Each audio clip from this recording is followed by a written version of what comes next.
pengaturan, kita tidak melarang masjid, musola menggunakan toa, tidak. Silahkan, karena kita tahu itu bagian dari syiar agama Islam, ya. Tetapi ini harus diatur tentu saja.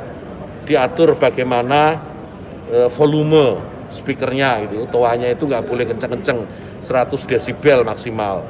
Diatur bagaimana kapan mereka bisa mulai menggunakan speaker itu sebelum adzan dan setelah adzan, bagaimana menggunakan speaker di dalam dan seterusnya. Tidak ada pelarangan. Ini aturan ini dibuat semata-mata hanya untuk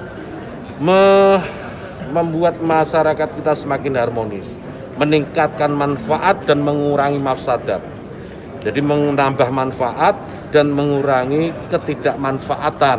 Karena kita tahu, misalnya ya, kita tahu di daerah yang mayoritas muslim, hampir setiap 100 meter, 200 meter itu ada musola masjid.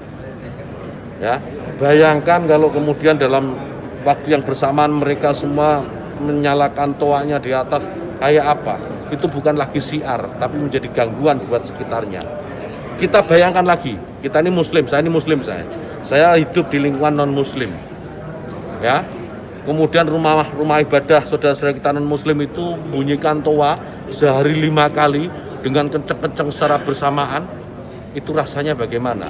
Yang paling sederhana lagi, tetangga kita ini, kalau kita hidup dalam satu komplek itu misalnya, kiri kanan depan belakang pelihara anjing semua, misalnya menggonggong dalam waktu yang bersamaan, kita ini terganggu enggak?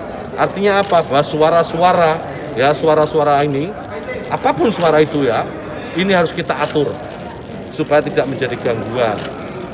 Ya, speaker di musola, masjid, monggo dipakai, silahkan dipakai, tetapi tolong diatur agar tidak ada yang merasa terganggu, agar niat menggunakan toa, menggunakan speaker sebagai sarana, sebagai wasilah untuk syiar, melakukan syiar tetap bisa dilaksanakan tanpa harus mengganggu mereka yang mungkin tidak sama dengan keyakinan kita, berbeda keyakinan, kita harus tetap hargai.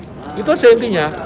Jadi saya kira dukungan juga banyak atas ini, karena di alam bawah sadar kita kan pasti mengakui itu. Kawan-kawan wartawan ini juga pasti merasakan itu, bagaimana kalau suara itu tidak diatur.